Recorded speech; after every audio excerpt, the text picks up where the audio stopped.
All right, I'm going to be real quick. I'm just going to say quickly, and just and I'll open it up. I've never been as conflicted walking into this room because, I feel like Jekyll and Hyde. There's a side of me that is furious, and then there's another side that has great admiration for what I saw. So I'm really torn right now about how to feel. So, any questions? Is that a microcosm of the season? Because you've had the 4-0 start to the Pac-12, you have the losing streak, you kind of had an up and down characteristic. Yeah, it's. But for me to get to the point that I'm going to the bench to the degree I did in the second half, kind of tells you all that you need to know about how furious one could get to get to that point. But then after that, it's like we flipped the switch, and that second unit came in, and they got stops, and we were able to put the ball, and it felt like we were stuck on 24 forever. I don't know how long it was, but it was a long time. And once we were able to break through that hurdle, then that group energized everything that we did the rest of the way, and that's where the admiration part sets in, because we sat down and guarded, we defended with effort, we created turnovers, we hit big shots, that game had no business going to overtime the way we played for 25 minutes, but somehow we were there. Was that as disappointed as you've been with the effort this season? I would say in terms of just as flat and as lifeless as we were across the board that I've watched, and for the first 25, well, not really 25 minutes, like 23 minutes, I guess. And then once I went to the bench and got the second unit in there, everything kind of changed the rest of the way. You lit in, I guess it was a timeout, and you were about as animated as I think I've ever seen you in a huddle there at one point. Do you remember ever being that upset with your team? No. I mean, I don't want to go into a lot of detail because I don't really, remember a whole lot of that. But it was, sometimes you just can't wait to get them there so that you could express how you feel. Coach, what was the message at halftime? That there weren't a lot of adjustments that I can make or that we can make right now. That where the game was, I believe it was 21 points. We had another collapse late in the half. So it was about what do you want to look like here in the second half? What happened in the first half of things really snowballed in that period?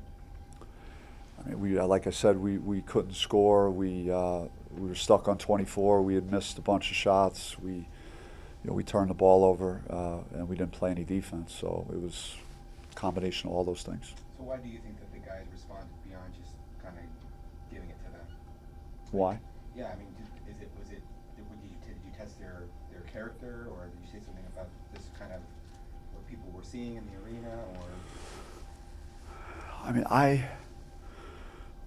don't know what goes on in their minds, and what is going to put them over the edge to try and make a change and do something different. But I've never. The only game that's close to this was Oregon, in terms of at Oregon, just where we were really good and really bad, and here it is again. Is that the difficulty of it, that you don't know what buttons will work when you push them, and how, or any of those things? Yeah, I mean I felt pretty helpless for a lot of for, like I said, that first 23 minutes. I didn't think there were a lot of answers out there. You made a lot of free throws in the game. The team, I think, missed 5 of the last, 5 free throws down the stretch in the last minute, and before that, only maybe 2 or 3 in the game. What did you make kind of how they came back and then not being able to get over the hump there? I mean, it's always good that if you can step up in those moments and make them. I mean, credit to the kid, Mia, for all his struggles at the line tonight. He, when the game was on the line and it was tied, he went up and made both free throws. So those are important. But I'm a believer that there's no singular play that is going to determine why you win or lose a game. I think our game, we deserved to lose because of the first 23 minutes of the game, and then somehow we had a chance to win, but we didn't make the shots we needed to make. That's why like Phillips is distraught in the locker room right now. He is, but he competes and he works at it, and it's he had a chance, but it's not his fault either. And we were collectively just, and that's my fault, because if I can't get them motivated to play, when we're playing a game on ESPN and it's a big good crowd and stuff, then it's my fault. So I mean I'm the one who's responsible. I have to answer to that. I'm not getting through to the team. Coach, And it's, how do you adjust and get your team ready for overtime? well, we talked about us being 0-0 in overtimes this year, and this was the one that we're going to win. And there was a lot of renewed life in the huddle, and I thought we played well in overtime. I don't think we were really outplayed. Again, it was unfortunate, Frankie's fifth foul, to lose a guy that had really gotten it going offensively in the second half the way he did. To lose him early in overtime, probably didn't help us. Can you talk about Frankie? Obviously, the third steal he had to break the record was a huge in the flow of the game, and he made some clutch shots. So he just seemed to do it all for you. Yeah, I think the world of Frankie. He's in a very select company with me in regards to how I view him and what I think of him. But for us to win any games the rest of the way, he's got to play better, and he's got to lead our team better. And in the first part of that game, he can't allow what happened again. And that's a big responsibility to take on. It's not easy. You're going to have to go outside of yourself and do more than just play and worry about your own game. You're in charge of whether we're ready to play or not. And so he needs to have do better in that first 23 minutes. He needs to set the tone all the time. If he doesn't, then we're going to have very little chance to win much going forward here.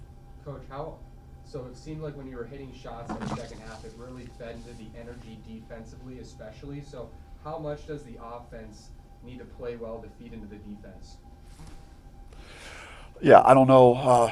I think it was more when we went to the second unit, they came out and they were scrappy, and we started getting stops. And then the crowd appreciated that they were noticeably playing harder than the group that was in there before. And that's what they were looking for. Like, our crowd is not that demanding. They ask for you to give maximum effort. And if they see you giving maximum effort, then they're not going to have a problem with you. And I think they noticed that second unit was out there fighting and battling. And that was really the difference. I mean, the shots going in, sure. I mean, that's always naturally going to encourage someone, boost someone's confidence, have them play harder. But it was more of, we were just too casual out there, lackadaisical. There was no urgency for 23 minutes, and it cost us. Can you talk about the last play? Obviously, you went to, I guess, Sean just because of the size advantage, but was that the shot you wanted? Yeah, it's one of our late clock deals, and it was we wanted to get him the ball. That was a high percentage area. Thought Jemiah threw a good pass. Adam set a good screen. You couldn't ask for anything more. Did you have a chance to talk to Sean yet? I did. He felt awful. He was very upset. I feel bad for him. I feel terrible for him because he desperately wanted to make the shot, and he's a young player, and it hurts. I know it means a lot to him. So Coach, you mentioned the second unit you put in there and how they were scrappy and brought energy back to the game. Was that the reason you put them in there, to just get some different energy out there?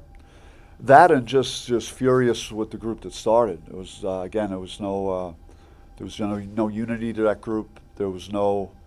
We had no backbone for those few minutes. Once the game got away from us, we just allowed it to happen, and I had no choice. Coach, how do you get this team reset for Washington State in 48 hours? I'm trying to process this right now, and then just watch Washington State.